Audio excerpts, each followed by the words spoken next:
This review is ahead of the Comic Strip Presents box set from Severin, which is due to be released next week. Eat the Rich is a 1987 film directed by Peter Richardson. The title is based off a quote by Jean-Jacques Rousseau: "When the people shall have nothing more to eat, they will eat the rich." The film is a comic strip film. That's not to say it's based off the Beano. It's a spin-off from the Channel 4 TV series that began in 1982, which took comedians who were on the stand-up circuit at the time and put them in absurd, satirical, self-contained stories. We still have this today with Black Mirror, Garth Marenghi, etc., although they're more horror and sci-fi themed. There's a lot of comic strip actors who are now household names. Some sadly no longer with us, like Rick Mayall and Robbie Coltrane, who appeared briefly in Eat the Rich, as does Nigel Planer, Ade Edmondson, French and Saunders, Hugh Cornwall, and we've got some surprise cameos. Shane McGowan, who's given nothing to do, Jules Holland as a journalist, his mate Roland Riveron, also as a journalist, Kathy Burke, Bill Wyman, Miranda Richardson, most surprisingly though are Paul McCartney, blink and you miss him, Les Bubb, who is a stand-up who did children's show Hubbub for CBBC, Koo Stark, and porn star Fiona Richmond. Lana P, or Al Pillay, plays Alex, a waitress at the hilariously named restaurant Bastards. After getting fired, she robs a benefits office and goes on the run. There's also a parallel muddle plot about Nosha Powell, who's homesec and really popular with the public. Then we have a Russian communist group trying to overthrow him. It's a jumbled mess. Other than the plot that needed tighter scripting, there's loads of other problems. Lana P I thought was hilarious in comic strips Gino, but doesn't really have the acting chops to pull off the lead role. Do you have a light? No, sorry. Oh dear, I'm bursting for a ciggy. I don't smoke normally, but I'm so nervous. Capital Radio. Do you listen to Capital Radio? I'm doing a special interview there in half an hour. That's why I'm so nervous.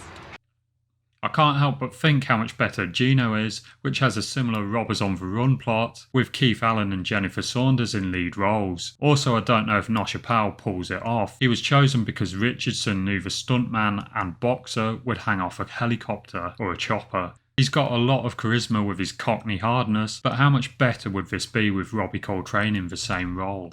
I do think this is a fun and anarchic film. It's all over the shop. One problem a lot of comedy series have when they make it to the big screen is they look like extended episodes of a TV series, and not really a cinematic experience. Ali G, Kevin and Perry Go Large, The Inbetweeners 2 films, or even worse the 70s ones, like On the Buses, Porridge and Rising Damp, that were designed to get bums on seats when the British film industry was dying on its arse. Sadly, Eat the Rich does feel like a longer episode of the TV series, with more stunts. To add insult to injury, it's also less funny than many of the 80s episodes. Even worse, the film came out after Paul Bartel's Eating Raoul, which is a black comedy with a cannibalism theme, and much funnier, albeit in a campy way.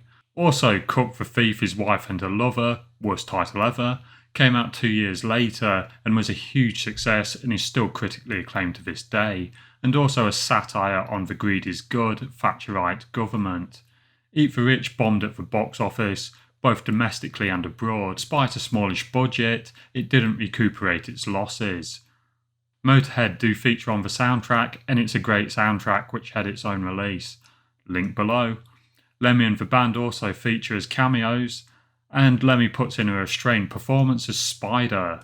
You know to rate Spider. The film was produced by a company called Iron Fist, which might be Motorhead under a different name. I doubt they are the same company as the US one that produced Dirty Harry Krishna. It's an interesting and much maligned quote-unquote punk film with references to Patty Hearst and possibly the first time we had a yob playing a politician. It is mediocre at best in my opinion, and for completionists of comic strip, British comedy, Rick and Ade, or French and Saunders only.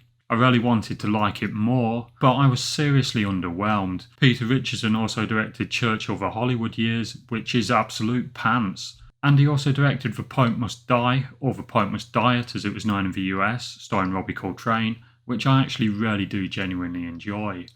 As far as I'm aware, Eat the Rich at present is only released on German Blu-ray, and it features the original poster cover art from the UK release. And this is the source I used to make this video, and as you can see, it is a great print. As always with my videos, I do downscale them to 720p, just because they usually take me about 6 hours to upload, because YouTube is as slow as a snail. And there will be more great reviews, of course, ASAP. Stay tuned. Out of this hotel, all right, once you got through the barbed wire. We went upstairs in the lift. The old lift driver, he said to me, did I stop too fast? I said, no, we always wear our trousers round our ankles. And we jumped into bed, took our clothes off. Do you know what she said to me? She said, that's the biggest John Thomas I've ever seen in my life, she said. She said, you realise I have a weak heart? Well, I said, turn on your side. I'll try and miss it. She said, aren't you a bit old to be wearing condoms? Well, I said, I suppose I am, but I just like the smell of burning rubber.